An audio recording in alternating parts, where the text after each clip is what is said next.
সারা দেশে অনেকটা জেগে বসছে শীত। আবহাওয়া অধিদপ্তর বলছে আগামী 24 ঘন্টায় কমতে পারে রাত দিনের তাপমাত্রা।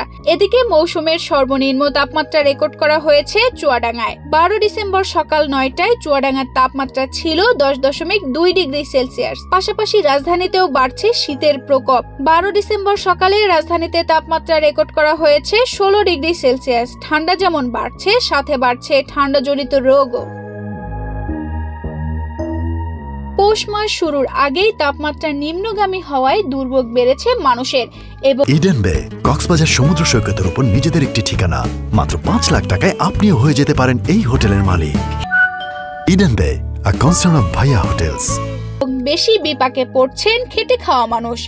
শীতজনিত রোগে আক্রান্ত হয়ে দেশের বিভিন্ন হাসপাতালে চিকিৎসা নিতে আসছেন মানুষ, যার মধ্যে শিশু ও বয়স্কদের সংখ্যাই বেশি।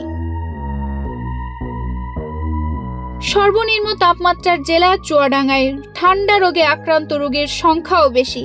হাসপাতাল সূত্রে জানা গেছে, চুয়াডাঙ্গায় সদর হাসপাতালে শিশু ওয়ার্ডে এ মাসের প্রথম 11 দিনে 245 শিশু রোগী ভর্তি হয়ে চিকিৎসা নিয়েছে। নিউমোনিয়া আক্রান্ত শিশুর সংখ্যা 41 এবং ডায়রিয়া ওয়ার্ডে ভর্তি হয়েছে 306 জন। একই সময় হাসপাতালের বহির্বিভাগে চিকিৎসা নিয়েছেন আরও 1805 শিশু।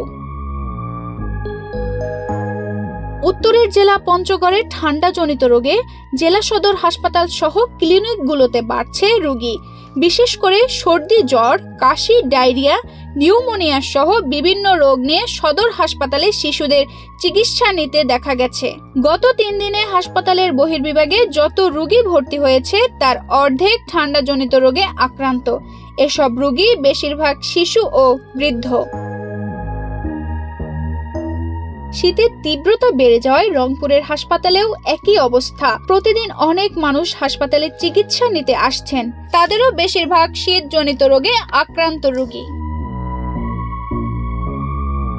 11 ডিসেম্বর মাদারীপুরে গত এক সপ্তাহ ধরে প্রতিদিন 70-80 জন শিশু রোগী ভর্তি হয়ে চিকিৎসা নিচ্ছে। এছাড়াও বহির্বিভাগে প্রায় প্রতিদিন অর্ধশত শিশু ও বৃদ্ধ চিকিৎসা নিচ্ছে। অন্যদিকে কুড়িগ্রামে সর্দি জ্বরের প্রকোপ দেখা দিয়েছে, তবে রোগীর সংখ্যা স্বাভাবিক। চিকিৎসকরা জানান, শিশুদের এই সময় বেশি যত্ন নিতে হবে। ঠান্ডা বাতাস ও কুয়াশা থেকে রক্ষা করতে পারলে এসব ঠান্ডাজনিত রোগে আক্রান্তের পরিমাণ কমবে। তানজিদা রহমান, ইনায়া, বাংলাদেশ প্রতিদিন।